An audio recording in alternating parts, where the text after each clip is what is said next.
আমি তো স্পোর্টসম্যান, আমি তো ক্রিকেটার, আমি নির্বাচন করতে চাই বিএনপি থেকে। কিন্তু পরে দেখলাম সে আরেকটি রাজনৈতিক দল থেকে সে নির্বাচন করে এমপি হয়েছে।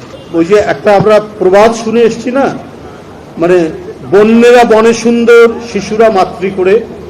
যার সাংগঠনিক প্রতিভা আছে, আমি সংগঠন বলতে পলিটিক্যাল সংগঠন বলছি, আমি স্পোর্টস সংগঠন বলছি, যারা এর প্রতিভা আছে, যারা ভালো খেলতে পারে, যারা দক্ষ এবং এই খেলাতেই যারা মেধাবী, তারা যেন সমান সুযোগ পায়, তারা যেন জায়গা পায়।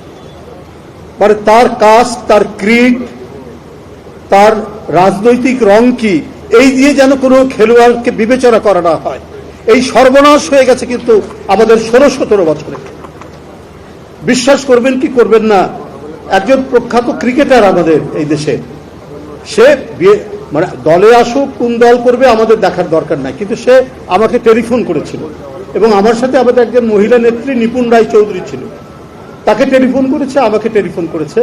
সে বলল যে ভাই, আমি তো স্পোর্টসম্যান, আমি তো ক্রিকেটার, আমি নির্বাচন করতে চাই বিএনপি থেকে। তো খুবই আনন্দিত হলাম। আমি বললাম, তোমার মতো একটা ছেলে যদি আসে, আমি ওইভাবে চাই না যে তুমি খেলা ছেড়ে চলে আসো, কিন্তু তুমি করতে চাও, নিশ্চয়ই আমি রাজি আছি। এটা 2018 সালের আগের কথা বলছি। কিন্তু পরে দেখলাম সে আরেকটি রাজনৈতিক দল থেকে সে নির্বাচন করে এমপি হয়েছে। তারপর মনে হয়েছে তার উপর চাপ প্রয়োগ করা হয়েছে, তাকে নানাভাবে উৎপীড়ন করা হয়েছে এবং তার যে খেলার যে প্রতিভা এবং তার জাতীয় আন্তর্জাতিক যে পরিচয় খেলার মাধ্যমে, সেটাকে নিশ্চিহ্ন মুছে দেওয়ার জন্য নানাভাবে চাপ প্রয়োগ করে তাকে নিয়ে যাওয়া হয়েছে তার দিকে। এটা কেন? এটা তো হতে পারে না।